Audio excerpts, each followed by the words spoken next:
Mark, first of all, let's focus on the result. A damaging defeat, and 1-0's a bit flattering, no? We conceded the goal early. We had a lot of the ball today, but we very little to show for it. We were a bit powder puff at the top of the pitch.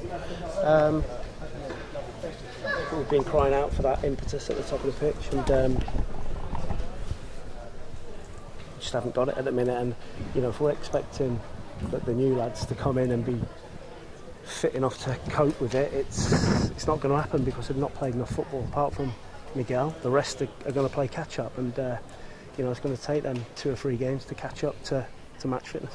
There were glimpses, weren't there, of Harriet's quality in that first half, but he wasn't going to last much longer than the 45. He's pulled his quad.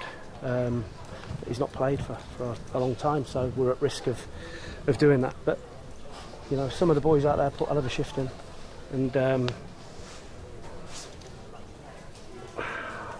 for all our play, we didn't create enough chances. Because you made all your changes pretty early, you brought on all the sort of new signings. You've brought in quite a few players since you've been here, and they've made quite a good unit. Has the new additions with the new way of recruitment disrupted the side? I don't know. It's just the fact that we need players that are match fit, and the only way we're going to get them match fit is by keep putting them on the pitch. But then we have a risk of them getting injured, like it's done with Callum today. So yeah, it's a bit of a puzzle that we've got to try and find the right answers to. And I know you sort of said that you wanted players that are match fit. Were there match fit players available that you wanted? Well, of course, we're always going to differ on targets and players that that we're going to bring in, but that's just the way it is. And Matt's made it clear that he's going to sign the players that he wants to sign. That's fair enough. It's his money and it's his club. And in terms of the atmosphere, it didn't really get going, did it, with a boosted crowd? But the atmosphere of the players as well, they looked so dejected. Yeah, I think it's the last week has really affected them, and like you say, there was 3 or 4 there that kept going, and they do every week, and like the new boys have got to add to that now. We need them to be really effervescent and bubbly, even if it's only for 20 minutes. And like I say, it's difficult to get them up to match speed in training.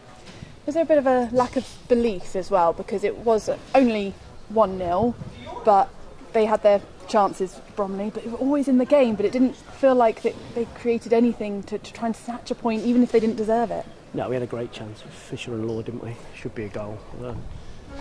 But that's exactly what you say, belief.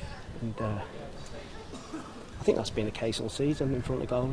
It's belief. But again, I can't question their effort. The boys in there, they gave everything that they had, and it wasn't enough. And you said they've struggled with the past week. How do you now help them get through for an important game next week? Well, I've got to be there for them. I've got to look after them. I've got to put my arm around them, and I've got to find a way of grinding out getting enough points to stay in the league. And what do you say to the supporters who saw such a different performance today to the last home game?